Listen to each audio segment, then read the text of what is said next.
नमस्ते बच्चों। हमने जो कविता पढ़ी थी अटल बिहारी वाजपेयी के द्वारा लिखित कविता ऊंचाई, तो अब हम उससे संबंधित प्रश्न उत्तर और बाकी की एक्सरसाइज देखते हैं।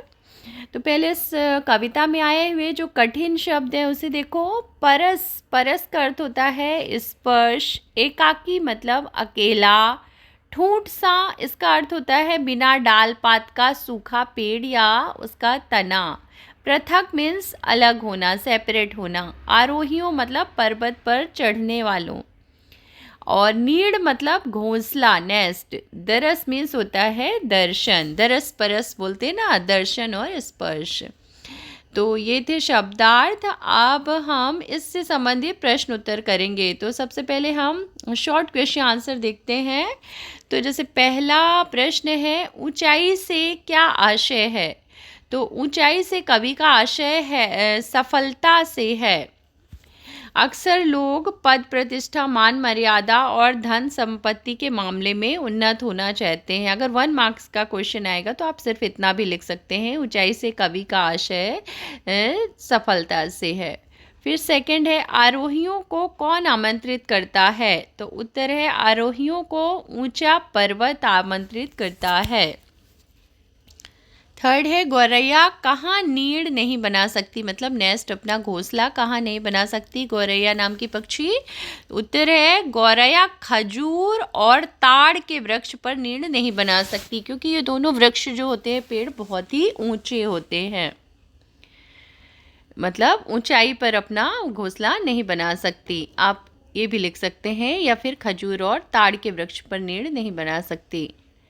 कौन सी बात पहाड़ की महानता नहीं बल्कि उसकी मजबूरी है? तो सबसे अलग, पृथक, अपनों से दूर, शून्य में अकेले खड़ा होना पहाड़ की महानता नहीं बल्कि उसकी मजबूरी है।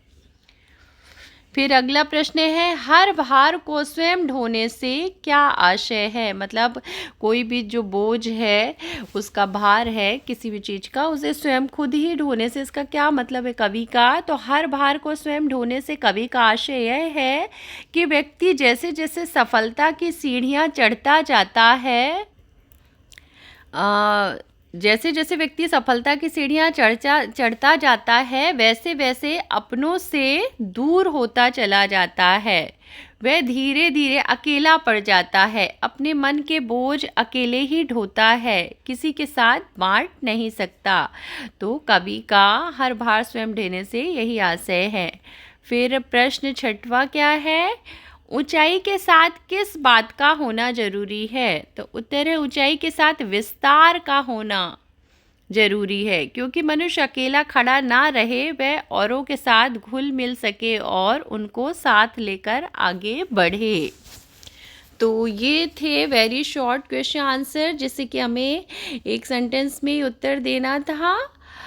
तो अब इसके बाद हम थोड़ा सा लिखित आंसर, मतलब 1 से 2 लाइन में क्वेश्चन आंसर करेंगे। तो इसका पहला प्रश्न है, कवि अभिनंदन का अधिकारी किसे और क्यों मानता है? तो उत्तर है, कवि अभिनंदन का अधिकारी उन्हें मानता है जो ऊंचाई को छूने के बावजूद भी जमीन से नहीं कटते, क्योंकि वे मनुष्य ऊंचाई प्राप्त करने के साथ साथ विस्तार भी प्राप्त करते हैं और सामाजिक सरोकार कायम रखकर सबको साथ लेकर आगे बढ़ते हैं। अभिनंदन मतलब स्वागत या सम्मान का अधिकारी। कौन डिजर्व करता है सम्मान?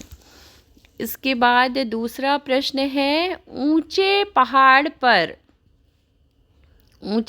पर गौरैया और बटोहियों को क्या क्या असुविधा होगी? तो उत्तर है, ऊंचे पहाड़ पर गौरैया और बटोहियों को अपना बसेरा बनाने और खाद्यान्न की तलाश करने में असुविधा होगी। थके हारे बटोहियों को भी आश्रय और भोजन की असुविधा होगी। मतलब कि जो ऊंचे पहाड़ पर जो गौरैया पक्षी अपना घोंसला नहीं बना पाएगी, जो बटोही मतलब कि जो पर्वतारोही है, यात्री हैं, उनको बसेरा, अपना ठहरने के लिए जगह, और खाद्यान्न मतलब होता है भोजन पानी की, जो उसकी तलाश करने में असुविधाएं ने उनको मुश्किल होगी, प्रॉब्लम होगी। फिर अगला प्रश्न थर्ड वाला क्या है, केवल ऊंचाई ही काफ़ी नहीं होती, कवि ने ऐसा क्यों कहा है? तो उत्तर है केवल ऊंचाई ही काफ़ी नहीं होती, कवि ने ऐसा कहा है क्योंकि कवि का मानना है कि ऊंचाई के साथ साथ विस्तार भी होना आवश्यक है। ऐसी ऊंचाई किसी काम की नहीं जिसे देखकर अन्य लोग हीन भावना से भर जाएं और दूसरों को उसका कोई लाभ ना हो। मतलब ऐसी ऊंचाई से कोई फ़ायदा नहीं है जो दूसरों को, जैसे विस्तार होना चाहिए, जैसे कि पेड़ जो है ना घना होता है तो उसकी पेड़ की छाया के नीचे जो भी यात्री हैं, राहगीर हैं, उनको छाया मिलती है। और बस सिर्फ विस्तार यानी फैलाव यानी एक्सपेंड भी होना चाहिए, एक्सपेंशन भी। सिर्फ हाइट बस होने से कोई फ़ायदा नहीं। जैसे खजूर और ताड़ का पाम ट्री होता है, वहाँ पे ना अपना घोंसला बना पाते हैं पक्षी और ना ही जो राहगीर हैं उनको ही कोई छाया मिलती है। फिर अगला प्रश्न है कवि ने ऊंचे पहाड़ की तुलना कैसे मनुष्य से की है? तो उत्तर है कवि ने ऊंचे पहाड़ की तुलना कामयाबी के शिखर पर खड़े सबसे अलग थलग मनुष्यों से की है, जो अपने ही परिवेश से अलग, अपनों के बीच भी स्वयं को नितांत अकेला अनुभव करते हैं। मतलब ऐसे कामयाबी से कवि ने जो है ऐसे तुलना की है। तो ऐसे पहाड़ जो होते हैं जैसे अकेला एकांत में खड़ा रहता है, ऊंचाई हाइट पे तो रहता है लेकिन सबसे अलग थलग रहता है, वह अपने लोगों से दूर रहता है। फिर अगला प्रश्न है ऊंचाई के साथ साथ विस्तार का होना क्यों जरूरी है? मतलब हाइट के साथ साथ एक्सपेंशन भी होना चाहिए, एक्सपेंड होना चाहिए, फैलाव, विस्तार।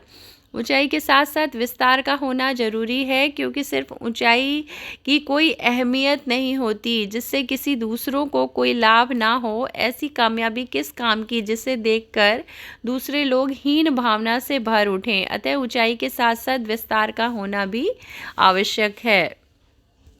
अब इसके बाद जो है वाक्य रचना करना है। पढ़ाई, पहाड़, गहराई, पृथक, आमंत्रण, स्पर्श। तो आप इसका प्रयास कीजिए, ये सब क्लास वर्क है। पहाड़ मतलब माउंटेन, गहराई मीन्स डेप्थ होता है, पृथक मीन्स सेपरेशन या सेपरेट, आमंत्रण मीन्स इनविटेशन, स्पर्श मतलब टच। फिर इसके बाद जो जितना ऊंचा उठता है उतना ही एकाकी होता है। इस पंक्तियों का आशय बताना, आपको कविता पढ़नी है और फिर उसका अर्थ बताना है। हर भार को स्वयं ढोने से क्या आशय है? शून्य में अकेले खड़ा होने में पहाड़ की कौन सी स्थिति का पता चलता है? बटोही, पत्थर, झंडा शब्द के दो दो पर्यायवाची लिखना है। छांव, विस्तार, ऊंचाई, भार के इनके विलोम शब्द लिखने हैं। ये सब क्लास वर्क है। इसके बाद ये देखिए चित्र देखना है। चित्र देखिए और कल्पना के आधार पर मनुष्य और वृक्ष के मध्य संवाद को लिखना है कि मतलब एक वृक्ष और मनुष्य के बीच में क्या डायलॉग राइटिंग करनी है। तो ये आपके स्वयं करने के लिए कुछ कुछ प्रश्न है, इसे आपने खुद से सॉल्व करना है और बाकी के प्रश्न उत्तर आपको इससे याद करने हैं।